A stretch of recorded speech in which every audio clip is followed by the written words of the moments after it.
Har yili minglab yoshlar turmush quradi. Yangi oila qurishadi, kelajak rejalar tuzishadi. Farzandlar haqida orzu qilishadi.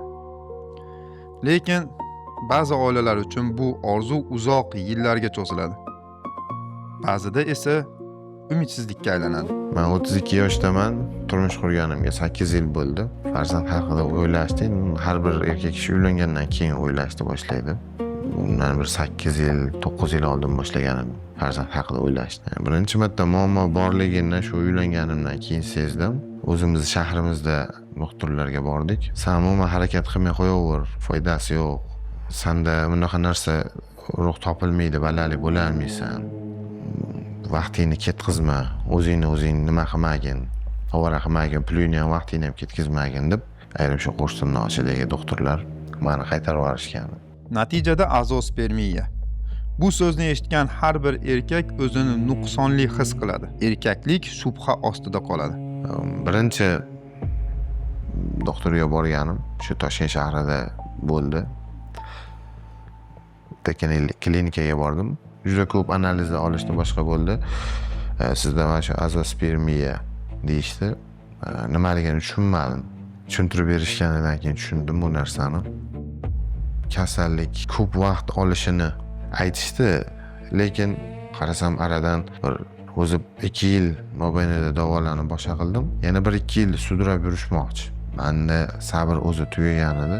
Nimagaki buncha yil kutgandan keyin odamlar sabri ham to'g'ri sinalib qoladi. Men Muhammad Bobur Mamadaliyev, androlog, mikrojarroh.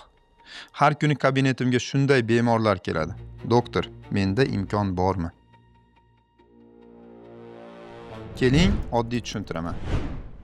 Spermatozoidlar moyaklarda ishlab chiqariladi. Ular maxsus kanallar orqali o'tadi va sperma suyuqligiga qo'shiladi. Bu normal jarayon hisoblanadi. Ammo ba'zida bu jarayon buziladi. Azospermiya 2 xil bo'ladi. Obstruktiv. Spermatozoidlar ishlab chiqariladi, lekin yo'llari yopiq bo'ladi. Non-obstruktiv ishlab chiqarishning o'zi muammoli. Eng qiyini non-obstruktiv hisoblanadi. 0 deyishadi. Imkoni yo'q deyishadi. Lekin zamonaviy tibbiyot boshqa haqiqatni ko'ra oladi. Azospermiya tashxisi qo'yilgan bemor bilan ishlash bir necha bosqichlardan iborat bo'ladi. Birinchisi gormonal tekshiruvlar va moyaklar ultratovush tekshiruvi. Ikkinchi bosqich bo'lsa bu tashxisni aniqlashtirish. Uchinchi bosqich bu natijani muhokama qilish. Ya'ni bemor bilan necha foizlarda urug' chiqish ehtimollari gaplashiladi. Eng muhim narsa bemorga tushuntirish. Bemorga bu erkaklik nuqsoni emas. Bu yerda bemorning hech qanday aybi yo'q. Bu shunchaki biologik jarayon va bu biologik jarayonni bugungi kun meditsinasida albatta yechimi borligini tushuntirish eng muhim jarayon hisoblanadi. Tuxum deydigan bo'lsa, tuxumda spermatozoid hosil bo'ladi, testosteron hosil bo'ladi. Buning uchun tuxumning hajmi 15 dan 20 gacha bo'lishi kerak. Tuxum deydigan bo'lsa, tuxumda ichida urug' hosil bo'ladi-da. Hosil bo'lgan urug' pridatka deymiz, mana voyaga yetadi. Bundan urug' yo'li orqali prostata beziga, prostatadan tashqariga chiqish kerak.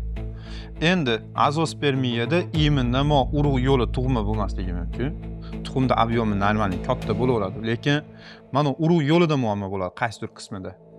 Yoki bo'lmasa, urug' yo'li ham yo'q zo'r bo'ladi-da, tuxumda o'zi rivojlanmay qolgan bo'ladi. 15 dan 20 gacha degan tuxumi 15 dan 20 gacha bo'lmaydi-da, 2-3 kubik santimetr bo'ladi, rivojlanmay qoladi. Bunaqada moni o'zida urug' hosil bo'lmaydi, o'shaning uchun urug' 0 chiqadi. O'zi erkak kishi bir marta boshlanganda eng kami 50 millionta urug' chiqishi kerak. Tabiiy homila uchun. Hozir urug' 0. Hech qanaqa urug' yo'q bu yerda. Endi bu yerda bosh miyadan chiqadigan gormonlar va bosh miyadan FSG, LG degan gormonlar chiqadi. Bu gormonlar immunitet tuxumda urug' hosil bo'lishini kontrol qiladigan gormonlar. Bu gormonlar bo'lsa oshib ketgan. Nima uchun oshadi? Monda urug' chiqmagani uchun bosh miya o'yladida, ko'proq gormon chiqarsam keyin tuxum ishlab ketadi, keyin urug' chiqadi deb o'yladi.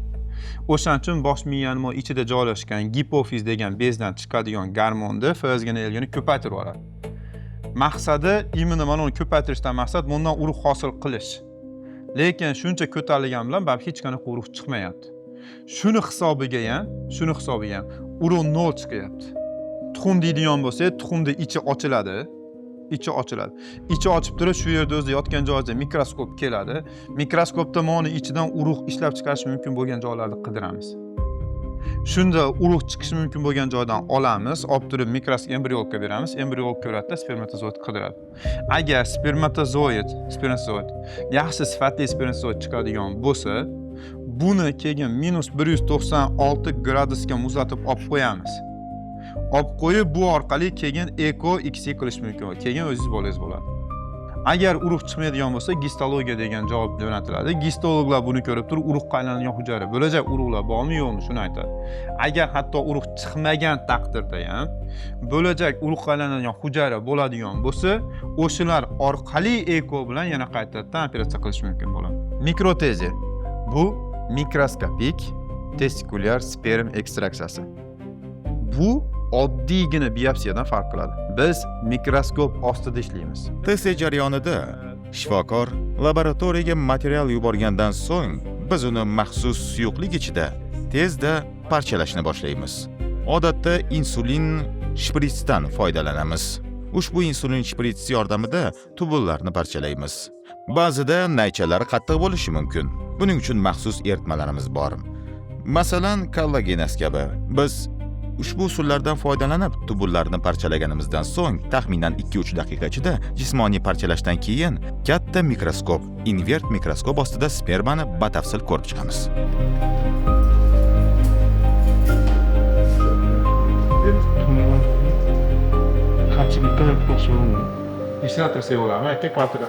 Tasodifiy emas, ya'ni aniq ma'lumotlarga asoslangan holatda ishlaymiz. Moyaklar ochilgandan keyin u yerdan spermatozoid chiqishi mumkin bo'lgan kanallar ajratib olinadi va embriolog kuzatiladi. Embriolog bo'lsa mikroskop ostida bu to'qimalardan spermatozoid qidiradi. Sperma namunalari tekshirishda sperma hujayralari juda kichik bo'lganligi sababli unga o'xshash, unga yaqin hujayralar ko'p bo'lishi mumkin. Shuning uchun ham shifokorga musbat natija e'lon qilishdan oldin kamida 2 ta sperma hujayrasini aniq ko'rib, ishonch hosil qilishimiz kerak. Aks holda noto'g'ri ma'lumot bergan bo'lamiz. 2 ta sperma ko'rib, ishonch hosil qilgach, uning bosh, bo'yin va dum qismlari to'liq ekanligiga aminligimizdan so'ng shifokorga sperma topganimizni ma'lum qilamiz. Biz tasodifiy ishlamaymiz, aniq ma'lumotlarga asoslangan holda ishlaymiz. Shuning uchun ham operatsiya so'ngida bemorga aniq javob aytaman, ha yoki yo'q. Bilmadim degan gap bilan tugatmaymiz.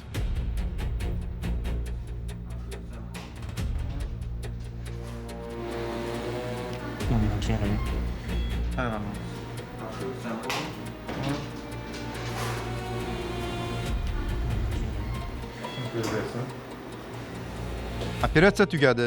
Eng muhim qism laboratoriyada boshlanadi. Bu yerda embriologlar ishlaydi. Ular mikroskop ostida to'qimani qidiradi. Bu jarayon bir necha soat davom etishi mumkin. Ba'zida bir necha daqiqada urug'lar topiladi. Embriolog mikroskop qarshisida maxsus eritma ichida to'qimani tekshiradi. Keyin qidiruv boshlanadi. Har bir hujayra alohida tekshiriladi. Har bir imkoniyat ko'rib chiqiladi. Bu bizning embriologiya laboratoriyamiz. Embriologiya laboratoriyamiz va operatsion xona o'rtasida kichik bir darchamiz bor. Bu orqali ginekolog tuxumlarni tuxum olish jarayoni bilan olib bizga yuboradi. Laboratoriyada tezda istalgan yuzalardan foydalanamiz. Bu yerda kerakli manipulyatsiyalarni amalga oshiramiz. Shu bilan birga urolog test materialni olgach, bu yerga keltiradi. Tezda shu darchadan olib, avvalo laminar flow 100% steril maydonimizda hujayra manipulyatsiyalarini bajaramiz. Agar TS hujayralari bo'lsa, TS materiallarini, tuxum bo'lsa, tuxum manipulyatsiyalarini bu yerda amalga oshiramiz. TS sperma parchalash, tubul parchalash hamda denudatsiya, embrion kuzatuvi, embrion muzlatish, sperma muzlatish, bu ishlarning barchasini biz ushbu steril maydonida bajaramiz. Bu yerda ko'rgan va parchalangan hujayralarimizni, ayniqsa TS materiallarida va tuxumlarda invert mikroskop yordamida 100% tasdiqlashimiz mumkin. Bu mikroskop hujayralarni 400 martagacha kattalashtirishi mumkin. TS materialidagi sperma hujayrasini ko'rgach, Biz bu yerda ishonch hosil qilganimizdan so'ng shu bo'limda sperma materiallarini muzlatamiz. Keyin esa ichkaridagi krioxonamizda muzlatamiz. Jarayon kuni kelgach, bemor OPU jarayonini o'tkazganda TC materiallarini krioxonasidan olib eritamiz. Erigandan so'ng shu mikroskop ostida XC jarayonini bajaramiz. XC jarayonidan so'ng urug'lantirish uchun inkubatorlarimizdan foydalanamiz. Bu inkubatorlar ona bachadonini taqlid qiladi. Barqaror gaz nazorati, harorat, karbonat angidrid va kislorod nazorati orqali muayyan pH darajasida o'rtacha 5 kun davomida hujayralarimiz ushbu inkubator ichida qoladi. Inkubator ichida hujayralarimizni invert mikroskop yordamida kuzatib boramiz va muayyan kunlarda nechta hujayra urug'landi, nechtasi bo'lindi, nechtasi blastosit bosqichiga yetdi, bularning barchasini aniqlagandan so'ng maxsus eritma bilan yana laminar flow ostida muzlatib krioxonasiga o'tamiz. Bemorning embrionlari, tuxumlari va spermalari ushbu tanklarda saqlanadi. Tuxum tanki alohida, embrion tanki alohida, sperma tanki alohida. Bu tanklarda maxsus suyuq azot ishlatiladi. Harorat esa 196 darajagacha tushishi mumkin. Ushbu azot. Bu suyuq azot ichida har bir bemor uchun maxsus raqamlangan muayyan manzil belgilanadi. Ya'ni bir marta muzlatib qo'yilgach, bemor 5 yil o'tib kelganda ham kim ishlayotgan bo'lishidan qat'iy nazar ushbu yorliq tizimi orqali o'sha bemorning hujayrasi qayerda ekanligini topishimiz mumkin. Shu tarzda bemorlar hujayralarini bir-biriga almashtirmasligimizni ham ta'minlagan bo'lamiz. Uzoq muddat saqlash mumkin. Xuddi shu tarzda sperma hujayralari uchun ham alohida tanklarimiz bor. Ularni bir-biriga aralashtirmaymiz. Yuqumli kasalligi bo'lgan bemorlar uchun, masalan, gepatit bilan kasallangan bemorlar uchun serologiya tankimiz bor. Krioxonasida doimiy barqaror harorat va doimiy toza havo aylanishi ta'minlangan bo'lishi kerak. Bizning vazifamiz mana shunday. Topdik. Shu daqiqada butun bir jarrohlik, butun bir kutish, butun bir umid o'zini oqlaydi. Shifokor ham, biz ham bunga sevinib hayajonlanamiz. Bizning barcha ishlarimiz bemorlarimiz uchun hayajonli. Ammo yillar davomida azospermiya muammosini boshdan o'tkazgan, farzand ko'ra olmagan bemorlarda, ayniqsa TS, mikro TS, MS usullari bilan sperma topganimizda juda xursand bo'lamiz. Chunki ularning ortida faqat er-xotin emas, ota-onalar, qaynota-qaynonalar, aka-ukalar, opa-singillar hammasi ko'rinadi. Shuning uchun sperma topganimizda haqiqatdan ham juda hayajonlanamiz. Buni shifokor bilan baham ko'rganimizda buni muvaffaqiyat deb hisoblaymiz. Bu hech qachon bizga oddiy narsaga aylanmaydi. Bugun operatsiyamiz bo'lib o'tdi. Bundan juda ham xursandman. Bobur aka, Abdulaziz aka, yana boshqa akalar bor. Ularga kattakon rahmat. Operatsiya zo'r o'tdi, xursandman. Urug'lar topildi. 8 yillik 9 yillik kutilgan natija amalga oshdi. Alloh shu akalarimiz sababchi qilishdi. Birinchi marta o'sha topdik deb o'zimga ko'rsatishdi, ekranda ko'rsatishganda. Bu hayajonni, bu quvonchni, bu nimani xursandchilikni so'z bo'yligi bilan ta'riflab bo'lmaydi. Juda ham xursandman bu narsadan. Urug'lar topildi deb aytish bu eng go'zal lahza. Bemorlar ilk marta kelganlarda ko'zlaridan nur o'chgan bo'ladi. Urug'lar topildi deganimizdan keyin shu nur qaytadi, shu'la qaytadi. Ba'zida yig'laydi, ba'zida kuladi, ba'zida hech narsa deyolmasdan jim bo'lib qoladi. Lekin ichimizdan shunaqa mamnun bo'lamiz, yangi bir inson dunyoga kelgandek his qilamiz. Urug' topilganda xuddi bu bemor yillab kutgan bolasini hozir ko'rgandek maza qilamiz. Agar spermatozoidlar topilsa, keyingi bosqich XC. Ilmiy tushuntirganda ICSA. Oddiy qilib tushuntirganda biz biladigan eko. Bitta sog'lom spermatozoid tanlanadi. Mikroskop yordamida tuxum hujayra ichiga kiritiladi. Bu juda nozik jarayon. Bir hujayra, bir imkoniyat. Topilgan spermatozoidlarni minus 196 darajada muzlatib saqlash mumkin. Buning asosiy sababi minus 196 darajada biologik jarayon to'xtaydi va spermatozoidlarni istagan vaqtgacha, xohlasa 1 yil yoki undan uzoq vaqtgacha saqlash imkonini beradi. Bir tomchi umid shu bilan boshlanadi. Shu bir tomchi butun bir hayotga aylanadi. Bu sizlarga aytilgan muvaffaqiyatli natijalardan biri. Lekin hayot har doim ham baxtli yakun bilan tugamaydi. Ba'zan urug' topilmagan hollarda ota bo'la olmaysiz deyishga ham majbur bo'laman. Bu esa eng og'ir, eng qiyin, lekin aytilishi kerak bo'lgan haqiqat. Bilasizmi, men odamlarga eng muhim narsada yordam berishni xohlardim. Uylanishda, farzand ko'rishda, farzandsizlik tufayli ajrashib ketishini oldini olishda. Meni shaxsiy fikrim, bu insonni eng baxtini cho'qqisiga olib chiqadigan narsa farzand. Va aynan shu farzandsizlikda yordam bersam, men odamlarni butun dunyosiga yordam bergandek his qilaman o'zimni. O'shaning uchun ham aynan urolog, androlog bo'lganman. Maqsadim jamiyatda reproduktiv salomatlik haqida tibbiy savodxonlikni oshirish. Erkaklar gapirmaydi. Erkaklar ichida azoblanadi. Ular dardini hech kimga aytisha olmaydi. Balki shuning uchun ham juda ham ko'p holatlarda aynan ayollar aybdor bo'ladi. Bu esa noto'g'ri. Biz to'g'risini aytishimiz kerak. Dalil bilan, ishonch bilan, umid bilan. Azospermiya bu hukm emas, bu tashxis. Va har bir tashxisni o'z yechimi bor. Tibbiyot rivojlanmoqda, texnologiyalar rivojlanmoqda va biz har kuni yangi narsalarni o'rganyapmiz. Umid. Bu ko'zga ko'rinmaydi.